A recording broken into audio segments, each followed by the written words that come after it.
Esto es En Parlamento.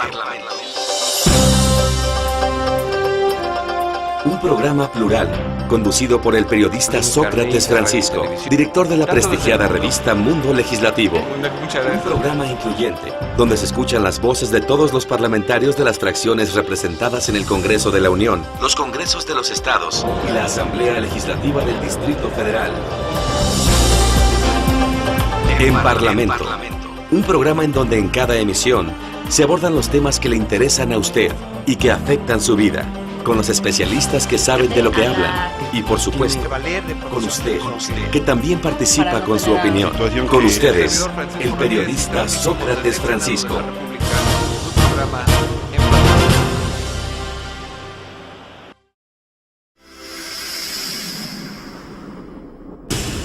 Bienvenidos a una emisión más de En Parlamento. En esta ocasión nos encontramos aquí a las afueras del Senado de la República, donde vamos a tener una entrevista que esperamos sea de su agrado con el senador Santiago Krill. Él habla sobre su incursión en la política, sus inicios, cuál es la situación de la transición en México o de la fallida transición, la situación económica, la política de Felipe Calderón y su probable precandidatura a la candidatura a la presidencia del Partido Acción Nacional. Lo invitamos a verlo. Bienvenido.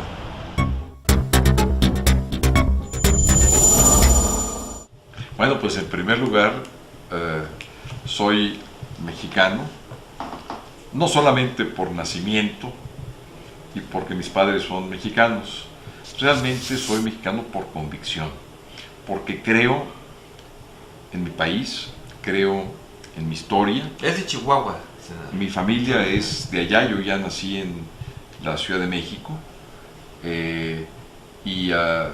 pues soy prácticamente la primera generación de la familia que pues nace aquí en el Distrito Federal, cosa que además me honra mucho porque me gusta mucho vivir en la capital de la República y particularmente en esta ciudad que ofrece tanto, que tiene, eso sí, muchos problemas. ¿Qué le gustaría más, senador?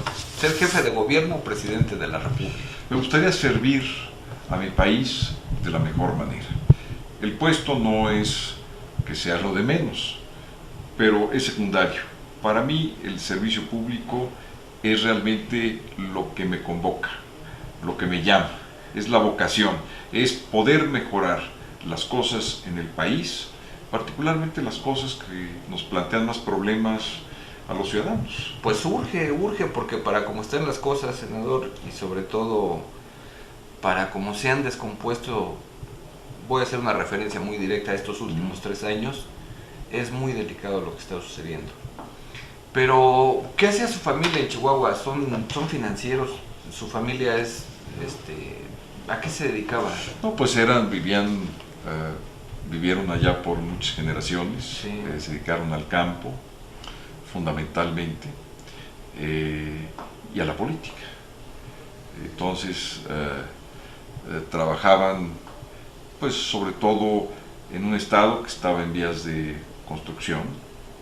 Hay que recordar que la parte norte del país fue la menos atendida durante el proceso del encuentro de las dos culturas, la cultura nativa nuestra, la antigua, y la cultura española.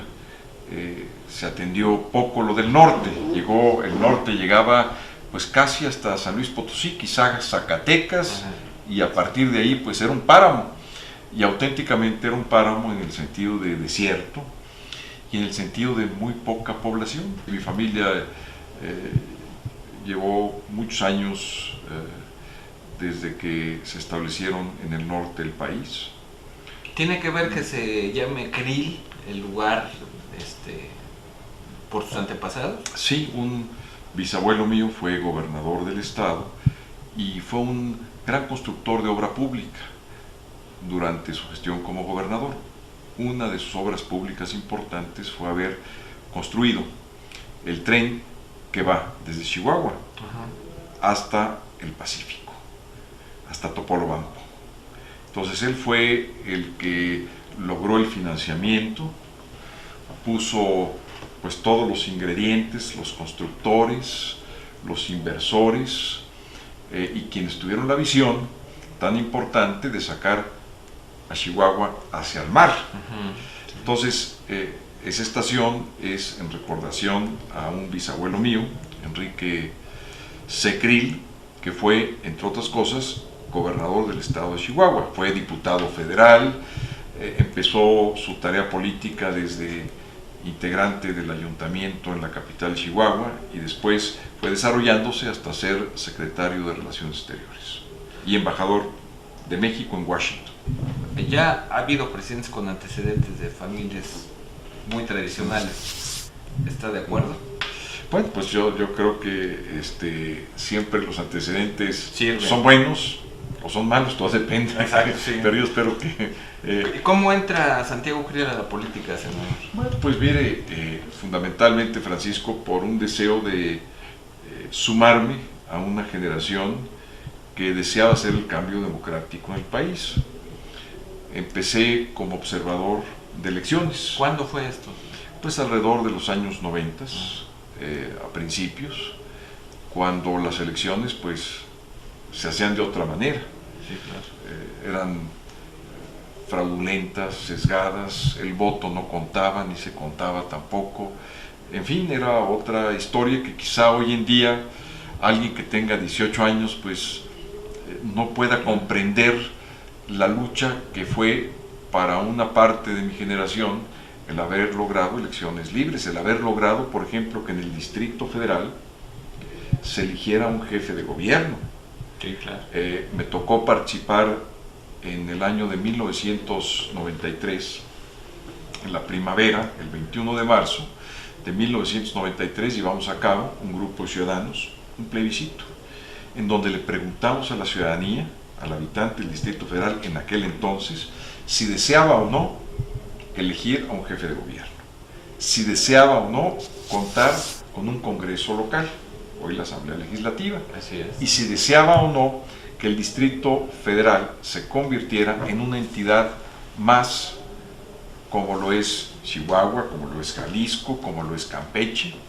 Las tres respuestas fueron muy positivas y ese ejercicio de 1993 sirvió como antecedente de la reforma de 1996, precisamente para lograr que quienes habitamos en el Distrito Federal pudiéramos estar a la par que el resto de los ciudadanos de todas las demás entidades federativas. Es decir, que no fuéramos ciudadanos de segunda y pudiéramos elegir al jefe de gobierno, tener un Congreso local, que ahora es la Asamblea Legislativa, y lo que ahora nos hace falta es que se convierta el Distrito Federal en una entidad más y que tenga los mismos derechos y obligaciones como las tiene cualquier otro estado, Tlaxcala, Hidalgo, Veracruz, etc.